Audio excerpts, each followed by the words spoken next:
From a studio high above the clouds of the Okanagan Valley, this is the Cannabis Podcast. Exploring the world of Canadian cannabis culture, one toke at a time. Now, here's your host and bud tender, Gary Johnston. 99 bags of cannabis on the wall, 99 bags of cannabis. If one of those bags of cannabis should happen to fall, there'll be 98 bags of cannabis on the wall. Okay, maybe I should admit it. I'm a little high right now. But that shouldn't be a surprise to you if you've been here before. And if you have, welcome back. If this is your first time, that could be a bit of a surprise. But it's an example of what you might find happens here. The Cannabis Podcast is a podcast dedicated to a Canadian's cannabis culture, one toke at a time. And let me remind you that this program is intended only for those 19 or older in your jurisdiction and is intended purely for entertainment purposes. You should always consume your cannabis responsibly. And this episode, well, I have an interview with Paul Weaver, who is Director and Head of Cannabis for Boston Beer. They're making an entry into the infused beverage market. Their first entry into that market is in Canada, and we're going to have a talk about that. Plus, we had a story a few episodes back about a group of cannabis stores in British Columbia launching an action against the provincial government for not fairly representing the laws on Indigenous land. It raised quite a stink, and a lot of people saw it as a racist action without really realizing the content of what they were discussing. That's been cleared up a little bit this week because the Williams Lake First Nation has come forward in support of that action and with a really good explanation about why the provincial government's examples that they have set in relation to actions on Indigenous land are just so wrong and so unfair. So that story's coming up. Plus, we've talked before about the excise tax, how the excise tax being applied to every single gram of cannabis sold is killing the cannabis industry. Well, it's making a lot of money for government. We have a story from Okanagan Z on that. And of course, we are going to stop on Cultivar Corner. We're going to Pemberton for Coast Mountain Cannabis and some delicious pure cake skunk. All of that and more on episode 99 of the Cannabis Podcast. And before we get too far in, let me stop and say thank you. Thank you for being here. Thank you for listening. It really does matter to me. I truly appreciate that you're along for the ride. And I also wanted to offer some other thanks. You know how this industry has grown. We've started off, 3.5 years ago, and it's getting better. There are problems, certainly, but we're getting better at this whole game. And one of the problems that we had was the customer service that we were receiving from all of the various cannabis store companies. They had their hands tied. It was really difficult for them to offer any kind of resolution to anybody. And it seems the industry has kind of figured some of that out. And whether or not there's more leniency or more, I think there's more just understanding is how I perceive it. So here's what happened to me. The growing season hasn't started very robustly here. Oh boy, is that putting it mildly. This is the first year that we have had seed failures. Failures after germinating and putting them in the ground, and seeds just not popping. It's been a very dismal start to the year. We have, I think, 3 plants that are in the ground, and even they aren't doing too well. But that's another story, and I'm not yet ready to tell all of that story. But the point here is the seeds failed. So we had time. I decided to buy some more seeds, and we'll just replace them. So I did. I think I actually went on to BC Cannabis stores just because it was late at night and I wanted to get it done and I wanted to have them here. And I picked up some AK-47 auto seeds from 34th Street Seed Company. Got them fairly quickly. We did our usual trick. We have a standard methodology, as most of us do, and I think many of us it's the same. Couple paper towels or napkins, layered with the seeds in the middle and keep those napkins moist until the seeds start to pop. It's worked 85, 90, 95% of the time. So, in one set of seeds, again, they all popped. The problem with those originated when we actually put it in the ground. Now, to replace those, I got some other seeds, and it was those seeds that didn't pop. When I got those AK-47 autos, we put them through the usual stuff. One popped in about 3 days, and then the other 4 just sat there. Didn't do anything for 2, I think 3 weeks is when I kind of gave up. So if you're not aware, and I'm sure you are, but let me point it out anyways, every cannabis package that you purchase in Canada, somewhere on that label there's both a phone number and an email. And we should all be using those email addresses and phone numbers much more often when we have problems with product. Because if we don't identify what the problems are, they're not going to get a chance to fix it, and it's not going to get better. So you're doing yourself a disservice if you have a problem with the product and you don't do anything about it. Now, I can walk the walk here as well as to talk, because after that 3 weeks of those 4 seeds not doing anything, I called and it wasn't an 800 number either. There's a point of political comment. It'd be nice if it was an 800 number. Turns out that the distributor of 34th Street Seed Company is a company called ANC Cannabis, ancannabis.com, and that was the number that I dialed. Got into their phone system, ended up leaving a message, expressed the problem that I'd had these seeds that hadn't popped, and even though we had had tremendous success over the years, I left a voicemail message, and I finished that voicemail message intentionally with, "Oh, and I also run a podcast, and I'll probably talk about this." I got a call back within an hour. Now, I don't know if it's because I said that I have a podcast or whether I would have just gotten that service. Maybe I shouldn't have said anything and found out that that'll be an experiment for future. But James, my man, he contacted me from ANC within that hour. Wanted some further information, so I connected up with him, gave him a call back.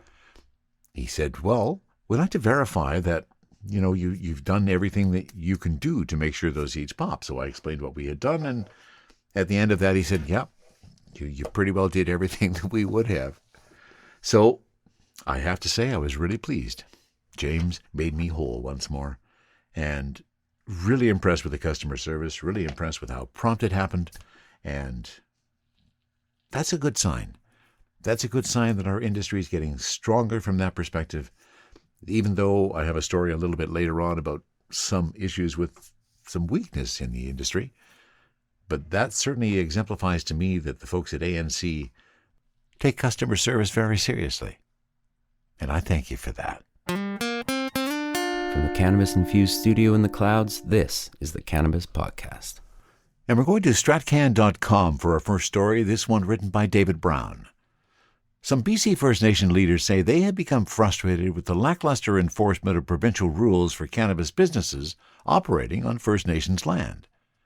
Leaders with Williams Lake First Nation, WLFN, which operates 4 cannabis stores as well as a micro-cultivation facility in BC's interior region, say they are concerned with the unlevel playing field created by the province's policy of not enforcing provincial cannabis regulations for businesses operating on First Nations land. WLFN is extremely concerned about the ongoing proliferation of unregulated cannabis businesses on First Nations land, says Kirk Dressler, the Director of Legal and Corporate Services with the WFLN, and the CEO of both Nations Unity Cannabis and Sugarcane Cannabis. Although many assume that businesses that operate on First Nations land are Indigenous-owned and benefit the communities, Dressler argues the truth is much less rosy. Many, if not most of these businesses, are owned and operated by non-Indigenous individuals who are exploiting the protection afforded by an assertion of sovereignty with respect to First Nation reserve lands. Most of these unregulated businesses have no standards in place for testing, no systems for keeping records, and no monitoring of any kind to ensure that products aren't being sold to youth and children. And disturbingly, there's often a link to organized crime. Although WLFN did not participate in a recent lawsuit from 14 different BC cannabis retailers, they say they sympathize with the intent of the suit and share the same frustrations expressed by those businesses who argue the province has failed to uphold their own rules and regulations. They've also recently sent a letter to the BC government outlining their concerns with the lack of enforcement. WLFN is not surprised that retailers in the Okanagan have taken the drastic step of commencing legal action against the province of British Columbia, continued Dressler in an email to StratCan. Like the plaintiffs in that case, WLFN has invested hundreds of thousands of dollars in legal cannabis retail infrastructure in the Okanagan, and has lost hundreds of thousands of dollars more as a result of the way the province is operationalizing its legal framework. Dressler argues that if the government is going to seek to help First Nations in the cannabis space, they should be better assuring those operating within the legal framework rather than turning a blind eye to those operating outside of it. To be clear on our line of thinking, the province has previously and repeatedly maintained that provincial laws are laws of general application, and that the CCLA and CDA apply on reserve. So we're left to assume that the lack of enforcement has more to do with reconciliation, respect for Indigenous communities, and a desire to see the advancement of Indigenous businesses than it does with jurisdiction. But if reconciliation and the advancement of Indigenous business is the goal, aren't Unity Cannabis and Sugarcane Cannabis, as genuine 100% Indigenous-owned enterprises, companies that should be shown the greatest deference by the province? While the provincial government is largely ignoring many of these unlicensed operators as long as they operate on First Nations land, he says legal businesses face an enormous amount of oversight and legal scrutiny. All the energy and effort with respect to compliance and enforcement has been directed at licensed operators, while the province has chosen to do nothing with respect to those who are operating in the grey market, particularly on First Nations land. This isn't a matter of a policy decision. There is a law in place, and it seems relatively clear. The province has simply made operational decisions not to take enforcement action. BC's Minister of Public Safety and Solicitor General Mike Farnworth has also acknowledged this approach.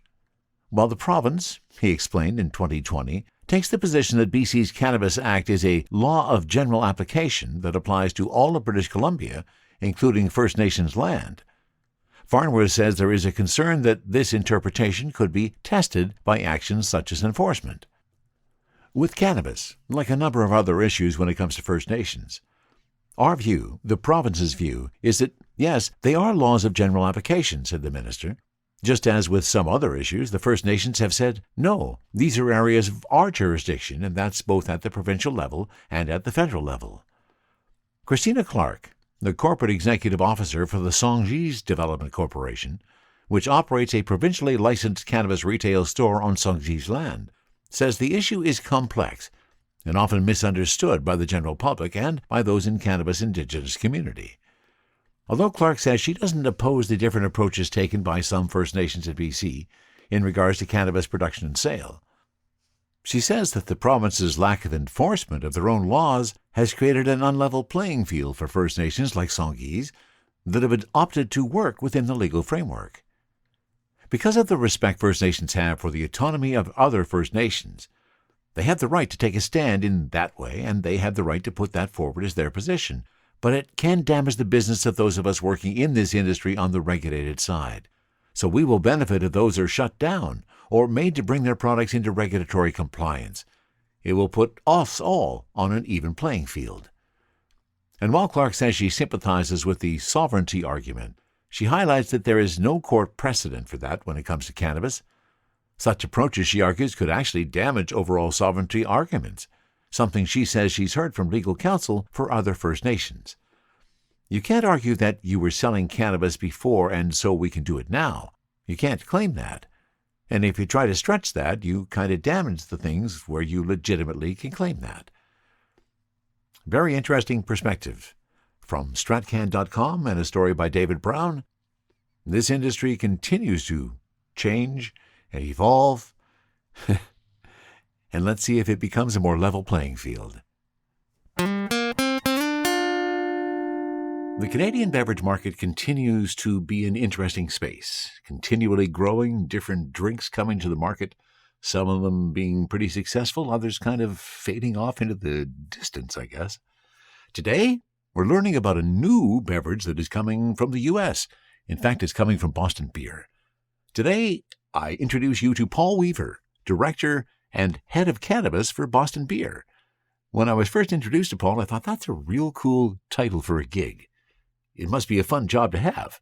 And apparently it's had some impact for Paul. We pick up the conversation just after I've asked him about it. Well, my parents in Mesa, Arizona, don't quite know what to tell their friends in terms of what I do, but they're pretty pumped for it because my mother's originally from Boston, so she likes that. I joined the Boston Beer Company last year to lead a cannabis division, a cannabis subsidiary of the Boston Beer Company. And the Boston Beer Company is based, of course, out of Boston, but we're most famous for Samuel Adams beer, Twisted Tea, Truly Hard Seltzer, Angry Orchard, some real hit makers in the beverage alcohol space. And if you know anything about those brands, they're all very similar in terms of getting in early in a category and helping to kind of drive its success and become kind of quality leaders in the craft beer space and the cooler space and the seltzer space. So we've been tasked with extending that capability, that sensibility into this emerging category of cannabis. And right now, based on our US standing, only permitted to do that in the market of Canada right now. So Canada is our first market for our cannabis operations, but it'll be far from our last. I'm going to assume, and sometimes assumptions can be wrong, that you are the head of the cannabis division. Do you have a background in cannabis, Paul? Yeah, I mean, I joined, I'm first and foremost a beer guy. I started in the beer business with Molson Coors back in 2011, and I worked there for 7 years and learned a lot about how the beer industry works and what drives passion and quality in the beverage space. And then I joined Canopy Growth Corporation in 2017. About a year before legalization in Canada as their head of innovation and their director of innovation, and did a whole crash course basically on every form factor you can think of. But beverages absolutely was a focal point of ours in the innovation space, and bringing those two passions together of cannabis and beer here at Boston Beer Company is really what led me to where I'm at now. So yeah, my background is first in beer, then in cannabis, and now cannabis beer. Okay. And then personally, do you consume cannabis? Yeah, of course. I mean, I'm a passionate cannabis consumer. I'm a passionate beer drinker. I think passion is really what drives a lot of our decisions in this space. You know, to be passionate about what you do, what you make products that you would want to make or drink on your end. You know, that helps bring a lot of clarity. Yeah, absolutely, it does, and passion is absolutely necessary. I wholeheartedly agree. Are you much of a cannabis consumer, Gary? Absolutely. Of course I am. That's the podcast. The cannabis podcast started 3 years ago to recognize the fact that I had been consuming cannabis for 5 decades, and legalization now happened in our country. I was thrilled about it, and I wanted to promote it and to be the voice of the legal cannabis world. And that's kind of what I've been doing. So that's why I always ask the question, because we have had some people on the show that don't consume cannabis. They're just in a role where they're promoting it, which I honestly find a bit weird. But yeah, it's kind of like a Martian selling a vacuum cleaner or something, right? Like if you don't quite get, I think you can tell very quickly if people are passionate about whatever they're selling or what they're absolutely making, right? And yeah, I mean, I think you're not alone. I think we all are pretty evangelical about the industry because we see it as a force for good. You know, like we're only just getting started with what we're doing here in Canada worldwide. Yeah, well, you actually answered. I had one of my questions on my list, and I think you kind of answered it in your introduction, Paul, where you mentioned that this is Boston Beer's introduction to the cannabis beverages, is your entry into the Canadian market. So you have nothing in the States at this point? No. Well, first, no. From the cannabis drinks? Okay. Not in the cannabis space, no. We are a beverage alcohol company in the United States, and we have a new cannabis subsidiary based here in Canada, based on our standing in our as a publicly traded company on the New York Stock Exchange and subject to federal regulations. You know, cannabis for us is a much more delicate topic than others, and so Canada is unequivocally legal. So we can come to this market and operate with crystal clear regulations and know Yeah. exactly how to operate. And Good Day iced tea, that's your introductory drink that you're bringing to the market? That's the first flavor, yeah. So our first brand is called, our real forte into the cannabis space is called Teapot. And Teapot is a line of cannabis infused iced teas. It's all about putting tea and pot together and making a delicious tasting iced tea. Our first we call the Good Day iced tea, and it's lemon black tea infused with a strain called Pedro's Sweet Sativa, which is grown in Ontario by Color Cannabis, actually. Oh, I was curious if it was colors. Yeah, we sell a lot of Yeah, their stuff. yeah, absolutely. Yeah. So Color's Sweet Sativa, Pedro's Sweet Sativa is a fantastic strain. And we've paired that with a lemon black tea for a delicious cannabis infused iced tea that's launching this summer in Canada. Excellent. And so there was no selection process. You just picked Pedro Sweets. That was going to be the strain that you were going to use. I mean, if you want to know how the sausage is made, Gary, there's a lot that goes into that strain selection. I mean, Yeah, if you of know, course there is. have you ever consumed Pedro's I as a have. Yeah, consumer? yeah, I have many times. Yeah, Yeah, I mean, I think it's a great strain. I'm not sure what you think about it, it's but it's a also, very nice sativa. It's up front, gives you that euphoria that you're looking for, and yeah, I I really mean, enjoy it. it has all those benefits. Plus, it's a really efficient flower. It's a beautiful strain. It grows really well. It grows in abundance. There's a reason Color Cannabis sells it in so many form factors because it's just really smart to grow that weed as well. So it's a good strain for us practically, and it's a great strain as a consumer. So that was kind of the decision making criteria for the first drink. Okay. I'm assuming that the iced teas that you're bringing to market with the Teapot brand going to be much like the other beverages in Canada. In other words, our cannabinoids are so small that we're going to be absorbing those fairly quickly. Is there an onset time that you think is going to be appropriate for the Teapot? We haven't done the clinical PK onset time studies to give you clinical data, Gary, but it is a beverage, a cannabis beverage, which inherently is a faster onset time than a traditional edible, probably somewhere in between an edible and smoking. Smoking inhalation is going to give you that immediate effect. Edibles are going to have that slow burn, and we're right in the middle. 10, 15 minutes probably is your expected onset time when you start feeling some effects. Um, but it's very different than a lot of the cannabis drinks that are in the Canadian market. We are beverage experts, and we have a tremendous amount of resources in product development and making things taste amazing. And we also have a really good background specifically with tea, with the Twisted Tea brand. So how to make a really delicious adult iced tea is our bread and butter. So to be able to extend that into cannabis, I can't wait for you to try it, Gary. I've got a can behind me. Actually, so I can't wait to try it either. I can't wait for you to try Teapot Good Day Iced Tea. I think you'll be blown away at just how good it tastes, and you'll see Nice. just how different it is than the rest of the market.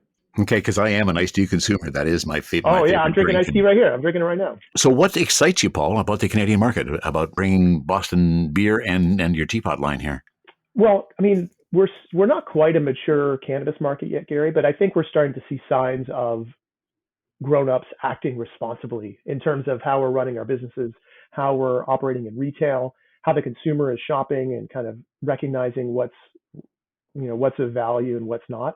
It just seems like we're not 2018 anymore, and it's never become more apparent than it is today that this is just a new world for the industry. I think we've all gone through the trenches and we're ready to find some balance and normalcy. So I think what excites me actually about the Canadian market is just how collaborative it's become. For example, we're not vertically integrated. We have two partners in how we facilitate our R&D in Canada. We have a grower called Entourage Health. They're the ones who grow Pedro Sweet Sativa. And then we have a co-manufacturer called Peak Processing. And this kind of spreading the love, spreading the risks, spreading the supply chain is really an indication of how far we've come as an industry since, like I said, since like 2018. Yeah, it sure is. It's pretty exciting to watch the growth and just yeah, it's just astounding sometimes. What kind of challenges did you face getting here, Paul? Oh, well, I mean, you mean in terms of In making terms teapots? of entering the Canadian market, not only from entering the Canadian market, but doing so from the U.S.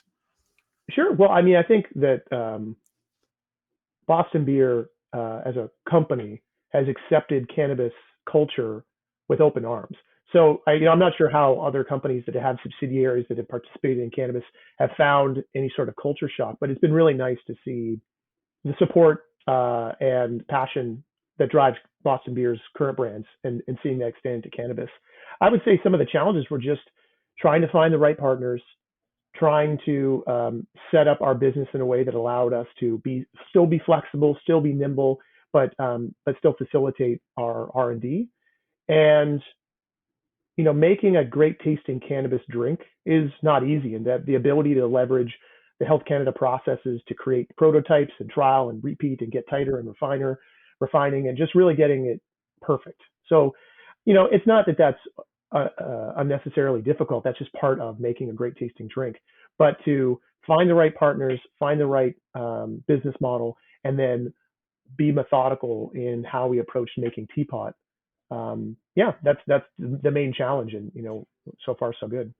Excellent. And let's hope for more success. So a good day is your first entry. You have some other things on the line that you're hoping to bring to market?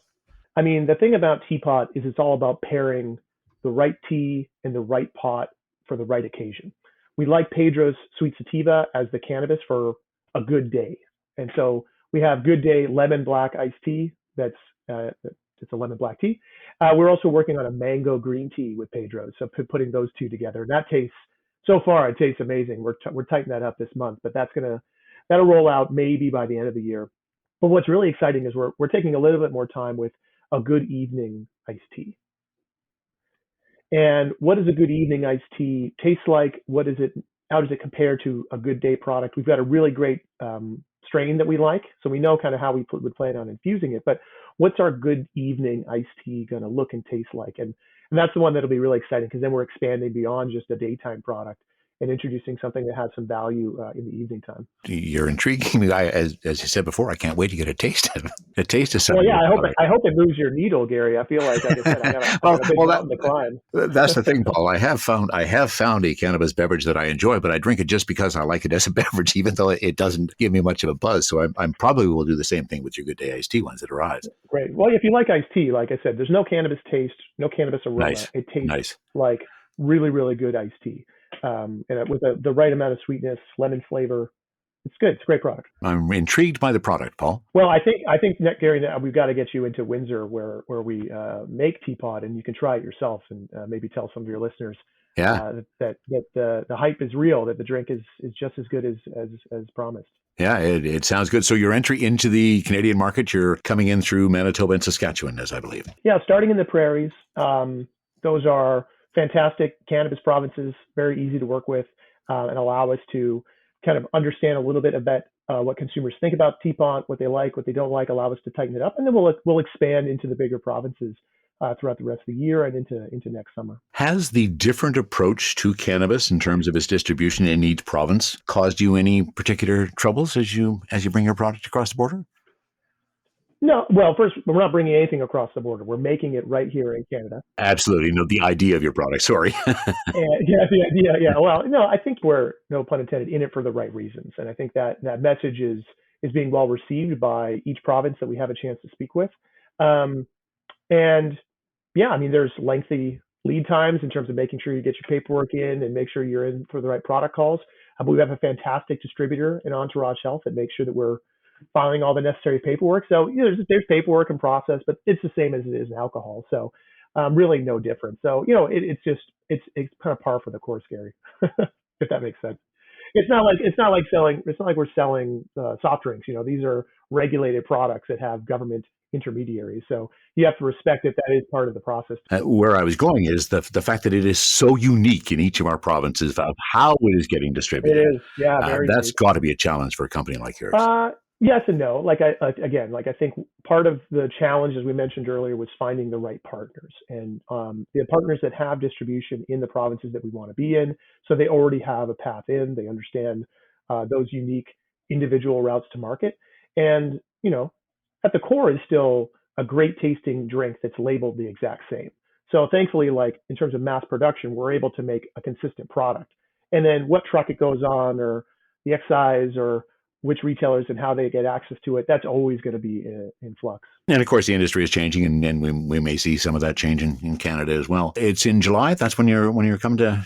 Yeah, you might start seeing it soon in the next few weeks, just as things start to kind of ramp up. But yeah, definitely in July, you'll start seeing some Teapot in the prairies. Well, I look forward to seeing it once it gets to BC. Maybe I can get a hold of somebody who's listening to the podcast and it can grab me some and send me some from Ontario. Yeah, That might just happen too. a border run across Yeah, the yeah, provincial borders. yeah, exactly. So that's fabulous. A great story. Thanks for sharing it with us, Paul. And wish you success with the Boston Beer Company as you come on into Canada. Hope that all goes well for you. Oh, thanks, Gary. And I appreciate all you're doing for the category, and I can't wait to chat again after you have a chance to actually try Teapot. Yeah, I look forward to that too. So what I'd like to finish up with, Paul, if you don't mind, is my hot seat questions. Just a few short, simple questions to get some perspective on your cannabis experience. Do you have a favorite cultivar? I really like anything in the tangy world. So sour tangy or anything tangy is always going to pique my interest. I love Pedro's in terms of it being an efficient strain for our drinks. But if you want to know the real answer, Gary, my favorite cultivar is sour tangy. Sour tangy. Have you tried any of the sour tangy infused? In our beverage? No, just in terms of a product, the sour tangy, and there's some sour tangy infused pre-rolls out there now. Oh, I see. No. I'm that's a little too hardcore for me. No, just nice 14-15% sour tangy is just perfect for me. Nice. That's a nice percentage too. I appreciate that too. Hard to find. But... Yeah, absolutely. Joints or bong? Joints. Edibles or flower? Well, drinks as an edible. So drinks, then flower, then edibles. Okay. In your experience as you travel around, have you noticed different terminology for 3.5 grams? And what would you call 3.5 grams of cannabis? Yeah, I mean, I think that calling it an eighth has become kind of synonymous with like cool. Like I get the way it used to be kind of vibe. But even in the States where they hate the metric system, of course, like they don't know what a gram even is. They couldn't quantify it, but they're calling it 3.5 grams too. So or 5 grams. I think they're rounding it up even. So, okay. No, 3.5 grams. 3.5 grams. Eighth is over. Okay. And the reason I asked the question is in Canada, there's a group of people, generally it seems to be east of Ontario, that call it a half quarter. Oh, an eighth. Okay, half quarter instead of an eighth. Okay, I was calling it an eighth. But... I've been calling it an eighth most of my life as well, Paul, so I totally get it. Thanks for your time today. I really appreciate you being on the Cannabis Podcast. We'll leave it there. No, this was great. Thanks for your time, Gary. I had a great time. THC, CBD, terpene profiles, what's in me? Oh, please explain to me. Cultivar Corner, Cultivar Corner, oh yeah. Cultivar Corner, please explain this stuff to me. On Cultivar Corner today, it is the last gift from my daughter-in-law for her driving lessons. It's been going on for a while now. And it seemed every time we got together, she had another bit of weed for me, which I really loved. I love her and I love the fact that she was so generous with her lessons. But this was it. We finished them up. In fact, she's taking her driving exam, I think just a couple of days from the time I'm recording this Cultivar Corner. I'll post you what the results of that were, because I know we all want to know. And this was the last she gave me as we were heading out for our final run before she does her exam. Once again, she got this from Kilo Cannabis, and once again, some really fine weed. This is in a really nice glass jar, black glass jar, from Coast Mountain Cannabis. And this is BC Organic Pure Cake Skunk. That's what the buds are looking like. You'll see beside me as I pull up the picture of it, you'll see that it was a full 3.5 grams. And as I twirl that bud around, you can see all of the lovely little helix, the lovely color that's in there. Let me get my jeweler's loop. I'll reach back and grab that, and here we go. And let's take a look and see what we got for our trichome fields. Holy crap. It's not very often I pop this up and wow. Oh, trichomes all over the place and kind of a golden hue because there's lots of amber. Just a sea of amber in there. Wow.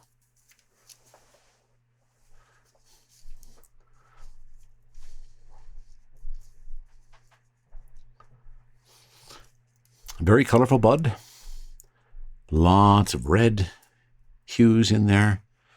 Well, let's tell you a little bit about Coast Mountain. 100% certified organic cannabis. Unique to Coast Mountain cannabis, their BC Organic Pure Cake Skunk traces back to the legendary strains of Skunk No. 1 and Triangle Kush. To support its strong sativa heritage, BC Organic Pure Cake Skunk has been beautifully balanced with Layer Cake, a sought-after indica to create a 31% THC indica-dominant hybrid that's bursting with citrus flavors. And I would say that coming out of that jar, let me give you the total. The total terpenes, 2.1%. Myrcene's at 1.40%, so definitely indica-dominant. Beta-caryophyllene at 0.25. Linalool at 0.17. Definitely some citrus and floral notes coming out of that.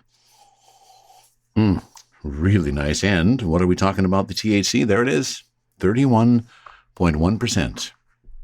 That's becoming a standard to hit over 30% these days. Astounds me how much this industry has changed and how fast it's getting to that stage where 31% becomes our new standard. So this is Indica Dominant from Coast Mountain Cannabis, doing some wonderful work and all organic. Of course, the link to the website is back at cannabispodcast.com. You can check it out for yourself. I am ready. Oh, I forgot to turn the vaporizer on, though. So we'll fix that. That's getting ready to rock. While that is heating up, we can light the joint and see how this tastes. 31.1% THC, and I'm expecting some citrus flavors.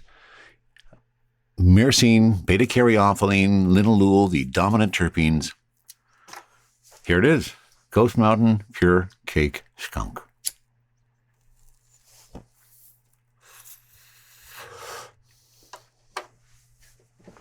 Oh, nice and smooth. I get a few citrus notes inhaling it off the joint. Take a look at the ash. Oh, nice and clear. Nice gray, white ash. Don't see any black in that at all, which, considering that they are 100% organic, I would have been very surprised had I seen any of that.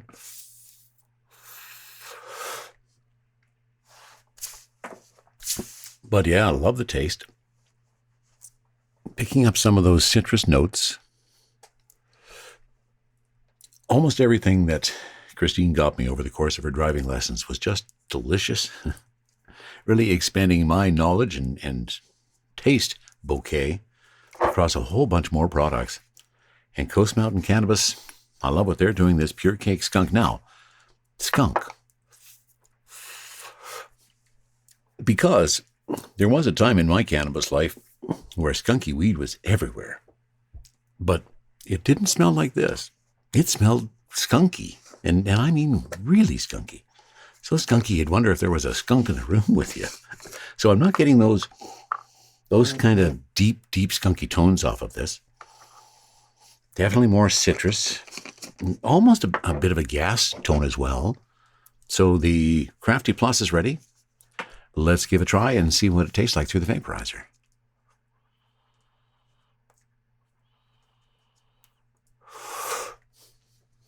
Oh, as always, just so much more taste when you're getting it through the vaporizer. Those citrus notes kind of become a bountiful mouthful of citrus.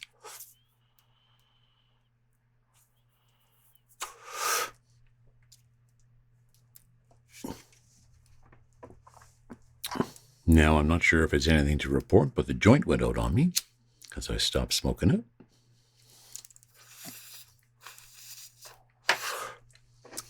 Now, this is when I'm truly in my element. In my two-fisted toking stance. Joint in the left hand. Vaporizer in the right. And taste meeting somewhere in the middle. So we kind of got where the taste is coming from. And this is when oh yeah. 31.1% THC. And I can feel those happy eyes sneaking in on me now. Not coming in with a wallop. Coming in with a little, here I come.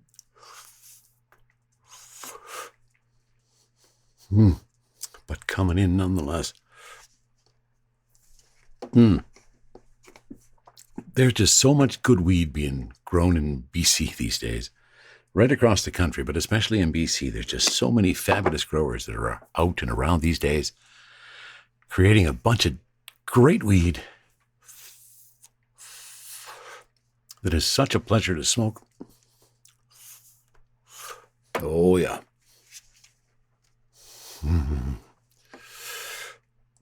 And let me just sit in this for a moment as those happy eyes deepen. A little bit of a body rush kicks in. Definitely euphoria. Just, whoa. Here, have a little euphoria. Well, thank you very much. I will. Care to give me a bit more?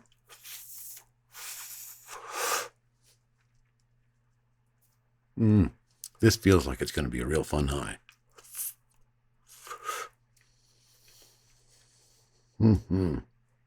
Good body feeling. Good headstone. Definitely got the happy eyes. Definitely got the euphoria. Moving into a bit of a body buzz. Just a really nice high. I don't think any product that she got me over the course of her driving lessons was a bad one.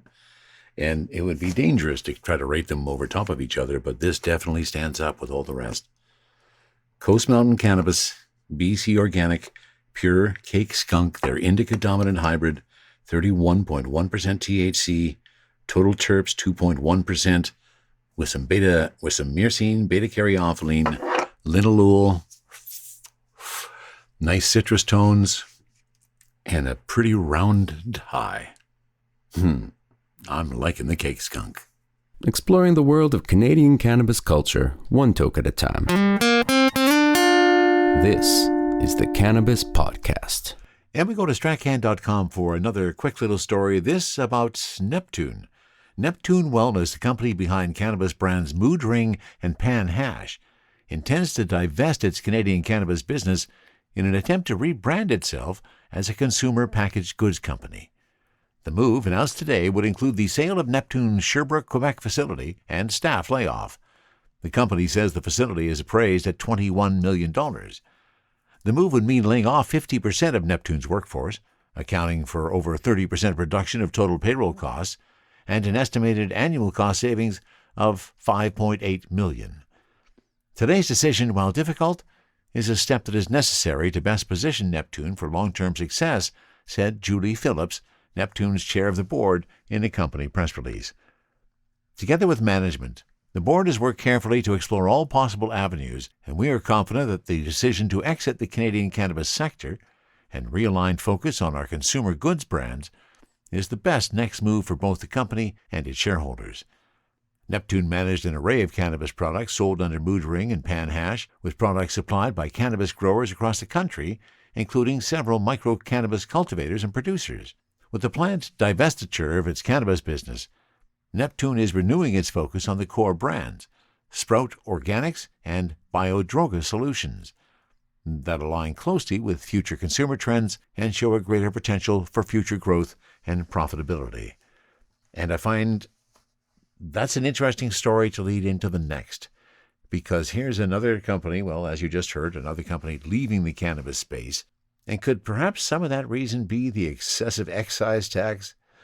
Here's a story from OkanaganZ.com, this written by John MacDonald. Excise taxes collected from the sale of cannabis in British Columbia declined sharply in January 2022 from the holiday month of December 2021, down from $6.2 million to under $4 million. The latest numbers were made public this week by the BC Ministry of Finance as the government collects January's tax money in June. Provincial coffers have benefited recently from strong cannabis sales, with BC's cut of the tax hovering around $6 million for each of the last 6 months in 2021, first climbing over the $6 million mark in July. Its share from September 2021 was a record-setting $6.5 million from the sale of cannabis and its byproducts. Since legalization in October 2018, the government has collected about $116 million. In the first few months after legal sales began, BC received as its share over $1 million a month before dropping off for most of 2019 going as low as $278,000 for April of that year. About when the pandemic hit in 2020, the remittance to the province from the federal government began to grow steadily as cannabis consumption increased amid a lockdown population. This latest drop in revenue could coincide with the surge last December of the Omicron variant and the brief reintroductions of lockdowns and social bubbles in January. Ministry of Finance Communications Manager Roxanne Kropp said in an email statement the province's share of the cannabis excise tax is derived from the sale of cannabis from producers to retailers. The combined rate of all federal, provincial, and territorial cannabis-specific duties and taxes will not exceed the higher of $1 per gram or 10% of a producer's selling price, the statement reads. That rate was set under the 2017 Coordinated Cannabis Taxation Agreement with the federal government, where the province receives 75% of revenue from the tax. The money goes into the province's general revenue, although the ministry says it is offset by the cost of running the cannabis monitoring system, plus the need to continue pressuring black market operators. Associated costs to the province from legalization remain, including costs related to licensing, legal services and litigation, enforcement and regulation, the statement reads. Competitive pricing remains critical for the BC Liquor Distribution Branch as it continues to work towards eliminating the illicit cannabis market and developing a broad assortment of products, which helps keep cannabis out of the hands of youth and maintain health and safety standards, the statement continues. Kropp said the ministry is unaware of any current plans to change the excise tax at the federal level, something cannabis producers have pushed for in recent months in the face of mounting costs. And why do I think that the governments are not going to drop any excise tax? They gotta get their share. And let me once again thank all of the supporters of the Cannabis Podcast. I appreciate your support each and every day. Thank you for listening and for your support. And thank you again so much for listening, even if you're not a supporter. I truly appreciate you joining me along for the ride. If you ever have a comment on anything you hear on the Cannabis Podcast, send a note to info@cannabispodcast.com. And remember, if you like what you hear and you'd like to support the podcast, go to buymeacoffee.com/cannabispodcast and you can buy me a Doobie. And now we get ready for episode 100 coming next. That's it for episode 99 of the Cannabis Podcast. From the Cannabis Infused studio, high above the Okanagan Valley, this was the Cannabis Podcast.